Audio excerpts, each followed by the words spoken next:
Shri P Nandakumar, ബഹുമാനപ്പെട്ട ന്യൂനപക്ഷ ക്ഷേമം, കായികം, വഖഫ്, ഹജ്ജ്, തീർത്ഥാടന വകുപ്പ് മന്ത്രി. സർ, വളരെ ഗൗരവതരമായ ഒരു വിഷയമാണ് ഈ സന്ദർശനിക്കൽ പ്രമേയത്തിൽ അവതരിപ്പിക്കുന്നത്. ചെറിയ സംസ്ഥാനമാണെങ്കിലും യാത്രക്കാർ കൂടുതൽ സംസ്ഥാനമാണ് കേരളം.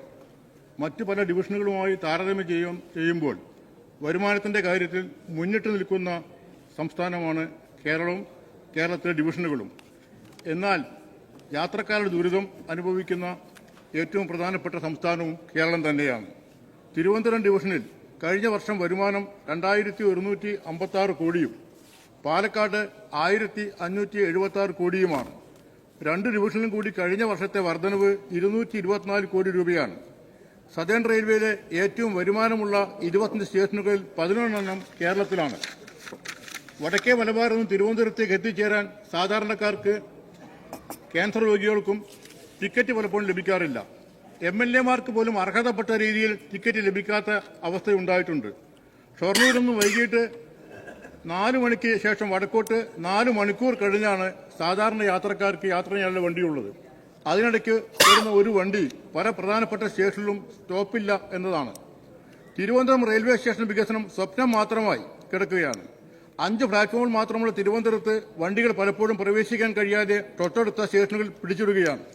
ഇതിന്റെ ഫലമായി തൊഴിലിടങ്ങളിൽ പലർക്കും എത്തിച്ചേരാൻ കഴിയുന്നില്ല. നേമം ടെർമിനൽ പ്രവർത്തനവും കൊച്ചുവേളി ടെർമിനൽ പ്രവർത്തനവും വേഗതയിൽ നടക്കുന്നില്ല.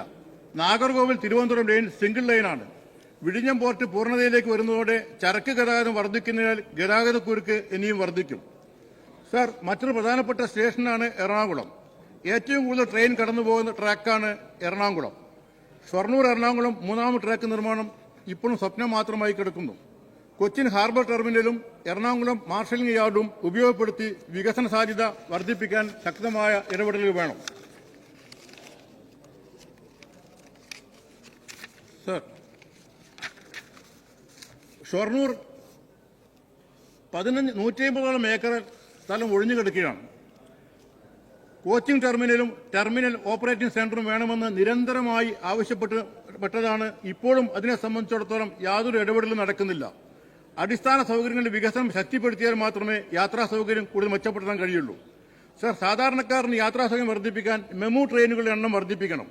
നിലവിലോടുന്ന ട്രെയിനുകളിൽ കോച്ചുകളുടെ എണ്ണം വർദ്ധിപ്പിക്കുന്നില്ലെന്ന് മാത്രമല്ല, കോച്ചുകൾ വെട്ടിക്കുറയ്ക്കുകയാണ്. ഇത് ക്രൂരമായ നടപടിയാണ്. സർ, കേരളത്തിന്റെ ആവശ്യങ്ങളോട് കേന്ദ്രം ചിറ്റമ്മ നയമാണ് അനുവർത്തിക്കുന്നത്. സംസ്ഥാന സർക്കാർ ഈ വിഷയത്തിൽ ശക്തമായി ഇടപെടണം. ബന്ധപ്പെട്ട റെയിൽവേ അതോറിറ്റി ഉദ്യോഗസ്ഥന്മാരുടെ യോഗം വിളിച്ചു ചേർക്കണം. കേരളത്തിന്റെ ഈ പ്രശ്നം കേരളത്തിന്റെ പൊതുപ്രശ്നമായി ഈ യാത്രാ പ്രശ്നം ഉയർത്തിക്കൊണ്ടുവരാൻ നമ്മളെല്ലാം ശക്തമായി ഇടപെടണം. അതിനാവശ്യമായ നടപടി സ്വീകരിക്കാൻ ഈ പ്രമേയത്തിലൂടെ ഞാൻ സർക്കാരിനോട് ആവശ്യപ്പെടുകയാണ്. മിനിസ്റ്റർ. സർ, ബഹുമാനപ്പെട്ട പൊന്നാനി അംഗം ഏറ്റവും പ്രാധാന്യമേറിയ ഒരു കാര്യമാണ് ബഹുമാനപ്പെട്ട സഭയുടെ മുന്നാകെ അവതരിപ്പിച്ചിട്ടുള്ളത്. സർ, കേരളത്തിലെ റെയിൽവേ വികസനവുമായി ബന്ധപ്പെട്ട് നിരന്തരം കേന്ദ്ര റെയിൽവേ മന്ത്രാലയവുമായും അതോടൊപ്പം തന്നെ കേന്ദ്ര റെയിൽവേ ബോർഡുമായും സംസ്ഥാന ഗവൺമെന്റ് ബന്ധപ്പെട്ടുകൊണ്ടിരിക്കുകയാണ്. സർ, റെയിൽവേ സംസ്ഥാനത്തോട് കാണിക്കുന്ന അവഗണന സംബന്ധിച്ച് കേന്ദ്ര റെയിൽവേ വകുപ്പ് മന്ത്രിയുമായി ഏറ്റവും കുറഞ്ഞത് ഈ ഗവൺമെന്റ് അധികാരത്തിൽ വന്നതിന് ശേഷം 20 തവണയെങ്കിലും ചർച്ച നടത്തിയിട്ടുണ്ട്. കഴിഞ്ഞ 3 മാസങ്ങൾക്ക് മുമ്പ് 16/10/2024 ബഹുമാനപ്പെട്ട മുഖ്യമന്ത്രി അവസാനമായി റെയിൽവേ വകുപ്പ് മന്ത്രിയോട് അദ്ദേഹത്തിന്റെ ഡൽഹിയിലെ ഓഫീസിൽ വെച്ച് കേരളത്തിലെ റെയിൽവേ വികസനവുമായി ബന്ധപ്പെട്ട വിവിധ ആവശ്യങ്ങൾ ഉന്നയിച്ചിരുന്നു. 2024 ജൂലൈ 30 റെയിൽവേ അധികൃതരുമായി നടത്തിയ ചർച്ചയിൽ പാസഞ്ചർ ട്രെയിനുകളുടെ എണ്ണം വെട്ടിച്ചുരുക്കുന്നതും മറ്റു ട്രെയിനുകളിൽ സ്ലീപ്പർ കോച്ചുകൾ വെട്ടിക്കുറച്ച വിഷയമൊക്കെ തന്നെ ചർച്ച ചെയ്യുകയുണ്ടായി. ട്രെയിൻ ഗതാഗതവുമായി ബന്ധപ്പെട്ട് കേരളം ഉന്നയിച്ച വിഷയങ്ങൾ പരിഹരിക്കാൻ അടിയന്തര നടപടികൾ സ്വീകരിക്കണമെന്ന് റെയിൽവേ അധികൃതരോട് ആവശ്യപ്പെടുകയും സ്വീകരിക്കാമെന്ന് റെയിൽവേ ഉറപ്പു നൽകിയതാണ്. ഇതിന്റെ അടിസ്ഥാനത്തിൽ ആദ്യഘട്ടത്തിൽ പരശുരാം എക്സ്പ്രസിന് 2 കോച്ചുകൾ മാത്രമാണ് ഘടിപ്പിച്ചത്.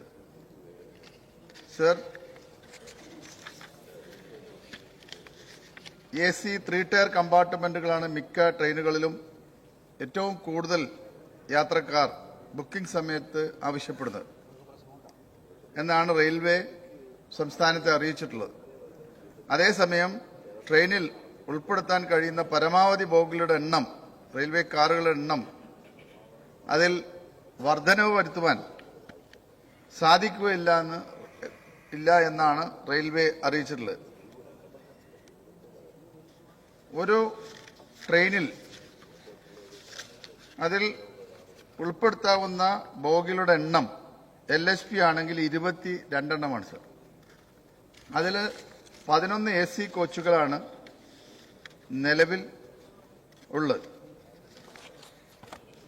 ഇതിൽ മറ്റൊരു കാര്യം, കോച്ചുകൾക്കപ്പുറം തന്നെ കേരളത്തിൽ കൂടുതൽ ട്രെയിനുകൾ അനുവദിക്കണമെങ്കിൽ, കൂടുതൽ മെമോ ട്രെയിനുകൾ ഓടണമെങ്കിൽ നിലവിൽ 3ഉം 4ഉം പാതയുടെ നിർമ്മാണം പൂർത്തീകരിക്കേണ്ടതുണ്ട്.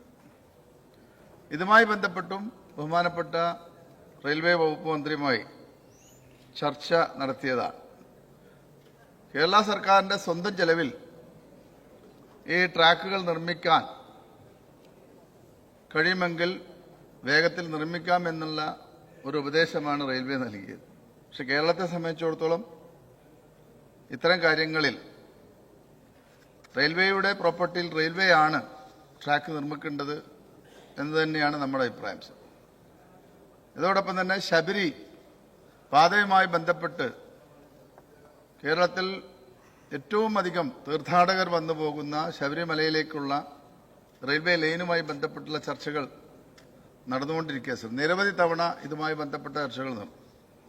എങ്കിലും റെയിൽവേ കൃത്യമായിട്ടുള്ള ഒരു നിലപാട് വ്യക്തമാക്കിയില്ല സർ. കേരളത്തിന്റെ അഭിപ്രായം ഈ കാര്യത്തിൽ റെയിൽവേ ശബരി റെയിൽ അങ്കമാലിയിൽ നിന്നും ആരംഭിക്കണം എന്നുള്ളത് തന്നെയാണ്. അപ്പോൾ ഇത്തരം കാര്യങ്ങളിലൊക്കെ തന്നെ നല്ല രീതിയിൽ നമ്മൾ റെയിൽവേയുമായി ബന്ധപ്പെട്ട് വരികയാണ് സർ. ഇതിൽ സാധാരണ ട്രെയിൻ യാത്രക്കാർക്ക് പ്രയാസം സൃഷ്ടിക്കുന്ന നിരവധി പ്രശ്നങ്ങളുണ്ട് സർ. അതാണ് ഞാൻ ആദ്യം സൂചിപ്പിച്ചത്. 22 കോച്ചുകളിൽ 11 കോച്ചുകൾ AC കോച്ചുകളാണ്. അപ്പോൾ ഇതെല്ലാം തന്നെ യാത്രക്കാർക്ക് പ്രശ്നങ്ങൾ ഉണ്ടാക്കുന്നു എന്ന കാര്യം നമുക്കൊക്കെ തന്നെ അറിയാം. അപ്പോൾ ഇതിൽ തന്നെ തത്കാലും പ്രീമിയം തൽക്കാലുമായി യഥാർത്ഥ നിരക്കിനേക്കാൾ വളരെ കൂടിയ നിരക്കാണ് ഇപ്പോൾ റെയിൽവേ ഏർപ്പെടുത്തിയിട്ടുള്ളത്. അതിൽ യാത്രക്കാർക്ക് വലിയ തോതിൽ ഈ യാത്രയ്ക്ക് വേണ്ടി പണം മുടക്കേണ്ട അവസ്ഥയാണ് സംജാതമായിട്ടുള്ളത്. കേരളത്തിലെ റെയിൽ യാത്രക്കാർ നേരിടുന്ന ഇത്തരം പ്രശ്നങ്ങളെല്ലാം തന്നെ റെയിൽവേ മന്ത്രാലയത്തിന്റെ ഈ ശ്രദ്ധയിലും റെയിൽവേ ബോർഡ്, റെയിൽവേയുടെ ഉന്നത ഉദ്യോഗസ്ഥർ ഇവിടെയൊക്കെ തന്നെ ശ്രദ്ധയിൽ നിരന്തരം എടുത്തിക്കൊണ്ടിരിക്കുകയാണ്. അത് ഇനിയും ആ കാര്യത്തിൽ അവരുടെ ശ്രദ്ധ പതിപ്പിക്കുമെന്നാണ് ബഹുമാനപ്പെട്ട അംഗത്തിന്റെ ഈ ശ്രദ്ധ ക്ഷണിക്കുമായി ബന്ധപ്പെട്ട് പറയാൻ. ക്വസ്റ്റ്യൻ ഇതിൽ ഈ പൊതുവിഷയത്തോടൊപ്പം തന്നെ അടിയന്തരമായി യാത്രാക്ലേശം പരിഹരിക്കുന്നതുമായി ഇടക്കാലത്ത് തന്നെ ചെയ്യാൻ കഴിയുന്ന ചില കാര്യങ്ങളുണ്ട് ഈ റെയിൽവേ 2 ഡിവിഷനകത്ത്. അതിന് ഈ മേഖലക്കകത്തുള്ള റെയിൽവേ ഉദ്യോഗസ്ഥന്മാരുടെ അത്തരം വിഷയം മാത്രം വെച്ചുകൊണ്ട് ഒരു ചർച്ച ചെയ്യുന്നതിനുണ്ട്. ഇപ്പോൾ മെമു വണ്ടി ഓടിക്കുക തുടങ്ങിയിട്ടുള്ള നിരവധി ചെറിയ ചെറിയ കാര്യങ്ങളുണ്ട്. അതൊക്കെ തന്നെ നിർവഹിക്കാൻ ഇവർക്ക് കഴിയും. അപ്പോൾ സാധാരണക്കാരന്റെ യാത്രാക്ലേശം പരിഹരിക്കാൻ ആവശ്യമായ ഇടപെടൽ അടിയന്തരമായി നടത്തുമോ? Yes minister. സർ, ആ കാര്യമാണ് ഞാൻ നേരത്തെ സൂചിപ്പിച്ചത്. പ്രത്യേക സീസണുകൾ വരുന്ന സമയത്ത് ഇപ്പോൾ ക്രിസ്മസ് ആയാലും ഓണമായാലും വിഷു ആയാലും ഈദ് സമയങ്ങളിലായാലൊക്കെ തന്നെ ന്യൂ ഇയർ തുടങ്ങിയ സമയങ്ങളിലൊക്കെ തന്നെ കൂടുതൽ സ്പെഷ്യൽ ട്രെയിനുകൾ ഓടിക്കണമെന്ന് നിരന്തരമായി നമ്മൾ ആവശ്യപ്പെടുകയാണ് സർ. ഈ സമയങ്ങളിലൊക്കെ തന്നെ സാധാരണ യാത്രക്കാരുടെ ബാഹുല്യം കാരണം ടിക്കറ്റ് ലഭ്യമാക്കാത്ത കാര്യം വരെ നമ്മൾ സംസാരിച്ചു കഴിഞ്ഞാണ് സർ. അപ്പോൾ സംസ്ഥാന സർക്കാർ സീസൺ സമയങ്ങളിൽ പ്രത്യേക ഒരു കലണ്ടർ തയ്യാറാക്കി റെയിൽവേക്ക് സമർപ്പിക്കുകയുണ്ടായി. ഇത് പ്രകാരം സ്പെഷ്യൽ ട്രെയിനുകൾ അതിന്റെ സർവീസുകൾ നടത്താൻ അത് സംബന്ധിച്ച് മുൻകൂട്ടി അറിയിപ്പുകൾ നൽകാനും കഴിഞ്ഞ യോഗത്തിൽ തീരുമാനമായിട്ടുണ്ടായിരുന്നു സർ. സവിശേഷ ദിവസങ്ങളിലും തിരക്ക് അധികമാകുന്ന അവധി ദിവസങ്ങളിലും ഈ ഷെഡ്യൂളിൽ ഉൾപ്പെടുത്തി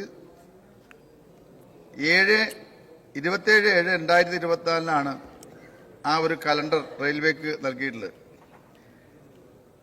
ഈ തിരക്ക് കൂടുന്ന അവസരങ്ങളിൽ ചെന്നൈ, ബാംഗ്ലൂർ, ഹൈദരാബാദ്, മുംബൈ, ഡൽഹി തുടങ്ങിയ നഗരങ്ങളിൽ നിന്നും പ്രത്യേക ട്രെയിനുകൾ കേരളത്തിലെ വിവിധ സ്ഥലങ്ങളിലേക്ക് സ്പെഷ്യൽ തീവണ്ടികളായി ആരംഭിക്കണമെന്നും നമ്മൾ ആവശ്യപ്പെടുകയുണ്ടായി.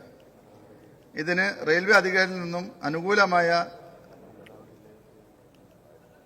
ഒരു മറുപടിയാണ് ലഭിച്ചത്. ഓണം, നവരാത്രി, ശബരിമല തീർത്ഥാടന കാലം എന്നീ സമയങ്ങളിൽ ചെന്നൈ, ബാംഗ്ലൂർ, ഹൈദരാബാദ് നഗരങ്ങളിൽ നിന്നും കൂടുതൽ സ്പെഷ്യൽ ട്രെയിനുകൾ അനുവദിക്കുകയുണ്ടായി. എന്നാൽ ക്രമീകരണങ്ങളൊന്നും ഉത്സവകാലത്തെ യാത്രാക്ലേശം പരിഹരിക്കുന്നത് പര്യാപ്തമല്ല എന്നത് വസ്തുതയാണ്.